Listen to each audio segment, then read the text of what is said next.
around here, I'm Lara, and in today's video I'm going to be sharing with you 3 more IKEA hacks.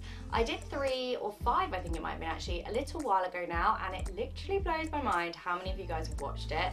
I'll leave it linked down below if you missed it, but today I'm going to be sharing 3 more hacks, and they're really easy, and they could make really good gifts, or they would just look great around your home. So if you would like to see more videos like this, I've got quite a few IKEA hacks lined up.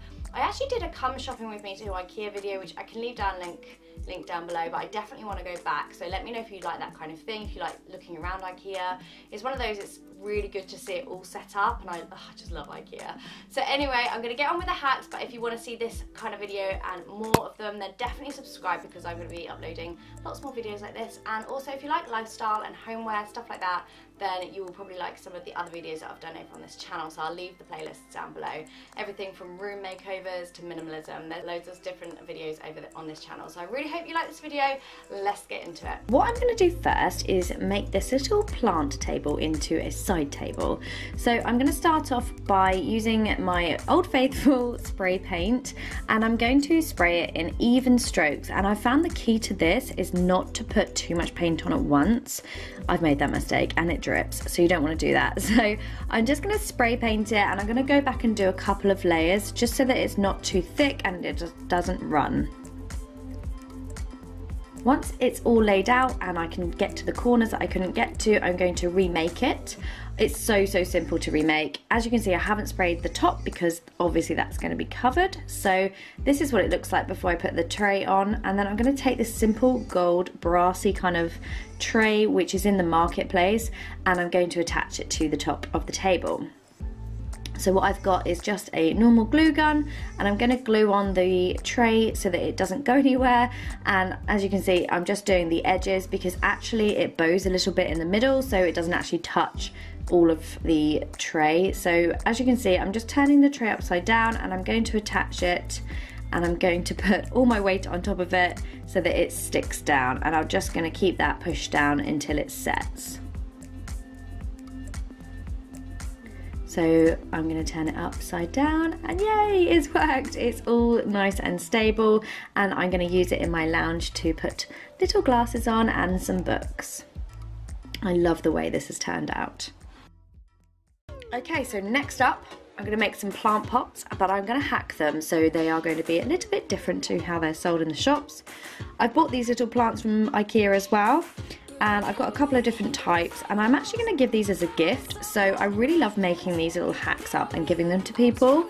So I'm going to choose a colour of paint that I think will go in the person's room that I'm giving it to. So I've got loads of different samples, and I've got these really cheap. Actually, that's a good hack as well. Go into your local DIY store and you will be able to find really cheap pots of paint that are just going in the bin otherwise.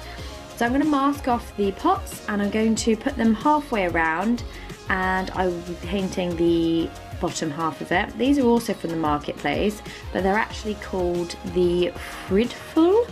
So have a look for those if you want to find the same kind of wicker pots. They're also lined so that you could put soil and water in the plants so they don't leak out the bottom. So I've chosen 2 different colours, and they're kind of quite a chalky paint, but they look really nice when they're all finished. Then I'm going to take off the masking tape, and in this case I actually used insulation tape, and it worked much better than the masking tape, but I'm going to use the masking tape on the first one because it was a kind of trial and error. But I really love how these have turned out. They're just a really nice contrasting colour. And then I'm going to add in my soil, and then eventually add back my pot plant, and I just think it makes a really nice gift and also looks really nice around the home. So there they are, they look really good, and I'm really pleased with how these little guys turned out.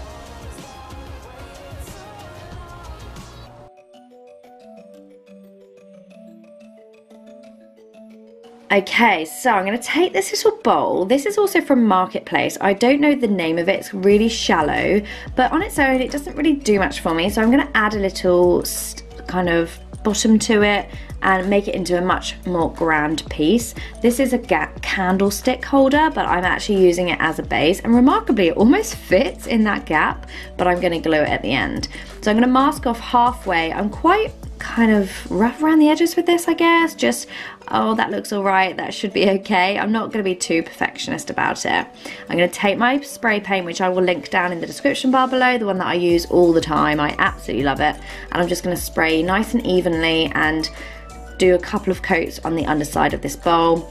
Once it's dry, I will be turning it upright, and then I'm going to paint with this one. So I'm going to choose this paint, and it's kind of a chalky kind of paint, and it's a pink colour, and it's going to go really nicely in my lounge. As you can see from my other videos, I have a pink and gold lounge, so I think this will be perfect.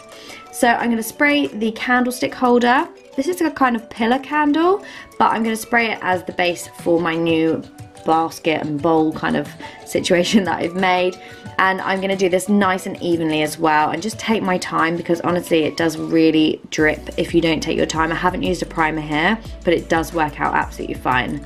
Now I'm going to take off the masking tape, and as you can see, it's a nice half finished paint, and I just really like the effect of that, as well as loving the gold underside. It's a real contrast between the shiny gold and then the matte chalk paint, and I just really love the style of it.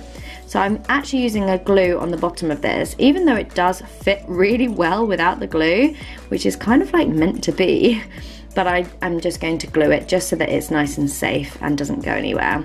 And then I will be putting pressure on that again, like I did previously, just so that it doesn't go anywhere, and then it sets. So that's basically it. I love the underside of this, but I also love the contrasting top to it. And that is going to be a fruit bowl for the room, and I just really think it has so many different uses. So yeah, use your imagination, whatever you think looks best.